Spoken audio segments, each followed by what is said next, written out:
Everyone, rajma masala curry ఎలా చేయాలో చూద్దామా.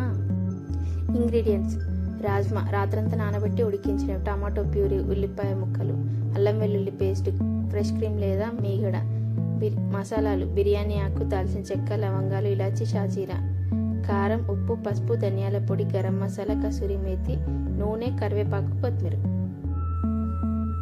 స్టవ్ పైన ప్యాన్ పెట్టి నూనె వేసి వేడి చేసి అందులో బిర్యానీ ఆకు, దాల్చిన చెక్క, లవంగాలు, ఇలాచి మరియు షాజీరా వేసి వేయించాలి. సన్నగా తరిగిన ఉల్లిపాయ ముక్కలు, కరివేపాకు వేసి గోల్డెన్ బ్రౌన్ కలర్ వచ్చే వరకు వేయించాలి. అల్లం వెల్లుల్లి పేస్ట్ వేసి పచ్చి వాసన పోయే వరకు వేయించాలి. 1 స్పూన్ పసుపు వేసి బాగా కలపాలి. మనం ముందుగా తయారు చేసి పెట్టుకున్న టమాటా ప్యూరీని వేసి నూనె పైకి తేలే వరకు బాగా ఉడికించాలి.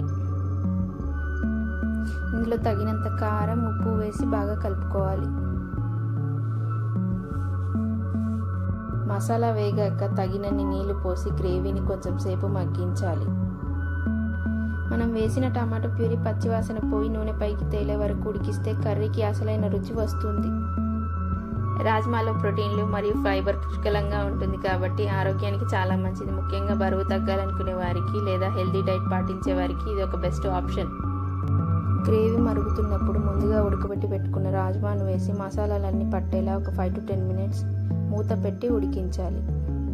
రాజ్మా ఉడకబెట్టిన వాటర్ పడేయకుండా కర్రీలోనే యాడ్ చేసుకోవాలి. ఎప్పుడు చేసే పప్పు లేదా కూరల కంటే ఇలా వెరైటీగా రాజ్మా మసాలా కర్రీ చేస్తే ఇంట్లో పిల్లలు కూడా చాలా ఇష్టంగా తింటారు. కర్రీ చిక్కబడ్డాక ఇందులో ఫ్రెష్ క్రీమ్ వేసి కలపాలి. ఇదే కర్రీకి రిచ్ లుక్ ఇస్తుంది. మన దగ్గర ఫ్రెష్ క్రీమ్ లేకపోతే ఇంట్లో పాల మీగడను కూడా బాగా బీట్ చేసి వేసుకోవచ్చు. ధనియా పౌడర్, గరం మసాలా, కసూరి మేతి వేసి ఒక 5 minutes కుక్ చేసుకోవాలి. మనం వేసిన మసాలాలు, టమాటో ప్యూరీ మరియు చివరిగా కలిపిన క్రీమ్ వల్ల ఈ కర్రీకి మంచి రెస్టారెంట్ స్టైల్ టెక్స్చర్ వస్తుంది. రాజ్మా సాఫ్ట్గా ఉడికి గ్రేవీ చిక్కగా ఉండి నోట్లో వేసుకుంటే కరిగిపోయేంత రుచిగా ఉంటుంది. ఈ కర్రీ బగారా రైస్లోకి కానీ, పూరీలోకి కానీ, పుల్కాలోకి కానీ అదిరిపోయే కాంబినేషన్.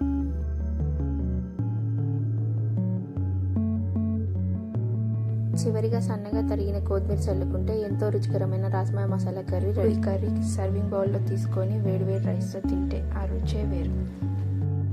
చూశారు కదా, ఎంతో రుచికరమైన టేస్టీ మసాలా కర్రీ రెడీ.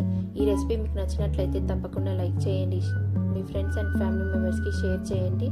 ఇలాంటి మరిన్ని రుచికరమైన వంటల కోసం మన ఛానల్ని ఇప్పుడే సబ్స్క్రైబ్ చేసుకోండి.